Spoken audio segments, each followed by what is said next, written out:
চলতি বাংলায় একটা প্রবাদ রয়েছে, মগের মুলুক।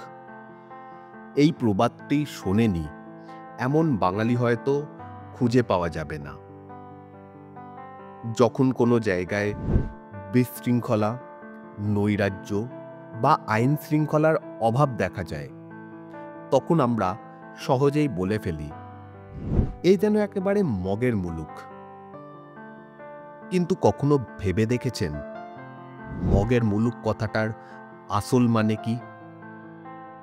মুলুক এই শব্দের অর্থ আমরা জানি, জায়গা, এলাকা বা দেশ। কিন্তু এই মগ কারা? কেনই বা তাদের নামের সঙ্গে এমন বিশৃঙ্খলার পরিস্থিতির তুলনা করা হয়? এর পিছনে রয়েছে ইতিহাসের এক গুরুত্বপূর্ণ অধ্যায়, যা হয়তো অনেকেই জানেন না।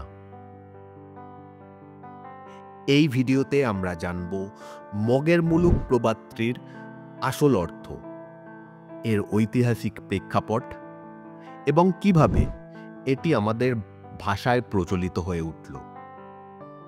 ভালো লাগলে অবশ্যই একটি লাইক ও আপনাদের মতামত কমেন্ট করে জানাবেন।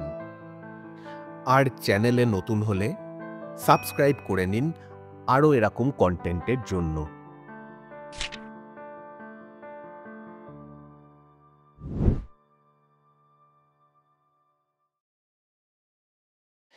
এই গল্প জানতে আমাদের পায়ে পায়ে পিছিয়ে যেতে হবে কয়েকশো বছর।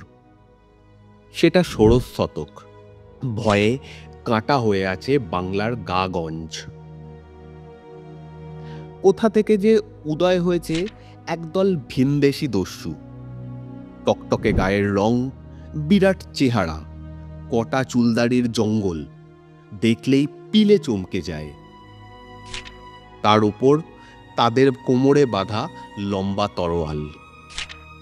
কোনো রকম জানান না দিয়েই হঠাৎ ঝাঁপিয়ে পড়ে তারা। লুটপাট তো চালাই, তার চেয়েও ভয়ঙ্কর কথা হলো মেয়ে মদ্য সবাইকে ধরে বেঁধে সঙ্গে নিয়ে যায় এই দস্যুরা। মেয়েদের ওপর অত্যাচার করা তো সব লুঠেরারই ধর্ম, সেই প্রাচীন কাল থেকে চলে আসছে। কিন্তু জোয়ান মরদদের নিয়ে যে এরা কি করে কে জানে। সেদিন হয়তো বাংলার মানুষ জানতো না, পরবর্তীকালে তার উত্তর দিয়েছেন ঐতিহাসিকরা। জানিয়েছেন মানুষ কেনা বেচার ব্যবসা ছিল এই দস্যুদের। এরা ছিল আরাকানের জলদস্যু। এই আরাকান দেশটা বার্মা বা বর্তমান মায়ানমার।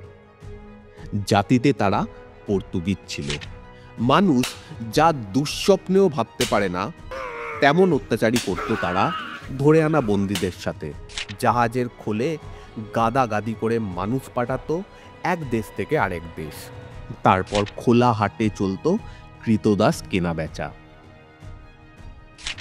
গোটা মুঘল আমল, এমনকি ব্রিটিশ রাজত্বের শুরুতেও ভারতের সমুদ্র উপকূলে এমন যখন তখন হানা দিয়ে লুটপাট চালাতো পর্তুগিজরা।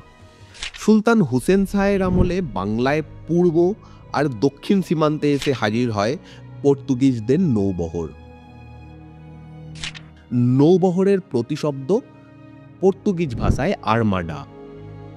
আর এই আর্মাডা কথাটি স্থানীয় লোকের মুখে অপভ্রংশ হয়ে পরিণত হয় হারমাদে। এর আগেই আমি বাংলায় পর্তুগিজদের আগমনের ইতিহাস বলেছি। ভিডিওটি লিঙ্কে দিয়ে রাখলাম, যারা দেখেননি অবশ্যই একবার দেখে নেবেন।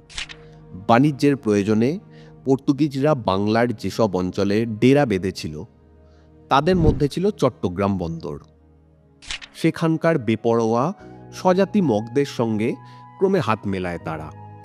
আর এই উভয় দলের মিলিত আক্রমণ প্রতিরোধ করা কারো পক্ষেই কার্যত অসম্ভব হয়ে দাঁড়ায়। এদের দাপটে বাংলায় একরকম অরাজক পরিস্থিতি দেখা দিয়েছিল বললেও ভুল হবে না। বাঙালি নামের আগে যেভাবে শ্রী লেখা হয় তেমনভাবেই নামের আগে মং লেখার চল ছিল চট্টগ্রাম অঞ্চলে। এই মং শব্দটি লোকের মুখে মুখে পাল্টে হয়েছিল মগ। আর এই মগ হানাদারদের বাসস্থানকেই মগের মুলুক বলে ডাকতে শুরু করে বাংলার মানুষ। ঢাকার সুবেদার তখন খান ই দুরান। মানুষ হিসেবে তিনি একটু ভীতু ছিলেন। তিনি মগদের বিরুদ্ধে রুখে দাঁড়ানো তো দূরে থাকুক, কোনো প্রতিবাদ করলেন না। মগদের ভয়ে উল্টে রাজমহলে পালিয়ে যান। এই সুযোগে মগরা আমাদের ভূমিতে একরকম যা ইচ্ছে তাই রকমের লুটপাট, অত্যাচার, নির্যাতন করা শুরু করে। শুধু লুটপাট করেই তারা ক্ষান্ত দেয়নি, আমাদের দেশের মানুষদের ওরা ধরে নিয়ে যেত, এরপর সেই মানুষদের অন্যান্য দেশে নিয়ে গিয়ে বিক্রি করে দিত। মুঘল আমলের শেষে বাংলায় নবাবী আমলেও মগদের এই অত্যাচার অব্যাহত ছিল। পুরো বাংলা জ্বালিয়ে পুড়িয়ে তারা আসামেও অনেক অত্যাচার করেছিল। 1824 সালের দিকে এই অত্যাচার চরম আকার ধারণ করে। তারপর তাদের সঙ্গে শাসক এবং সাধারণ মানুষের অনেকগুলো যুদ্ধ হয়। 1824, 1852 এবং 1885 সালের যুদ্ধের পরে মগদের শক্তি বেশ কমে আসে। এইভাবে আস্তে আস্তে তাদের অত্যাচার থেকে মুক্তি পায় এই ভূখণ্ডের মানুষ। তবে সব মগরা বা পর্তুগিজরা কি সবাই খারাপ ছিল? মোটেই না। অ্যান্টনি নামে একজন লোক ছিলেন। তিনি ব্যবসা করতে বাংলায় আসেন। বাংলায় এসে এখানকার নদী, গাছপালা, বাউল গান আর মানুষ দেখে মুগ্ধ হয়ে যান।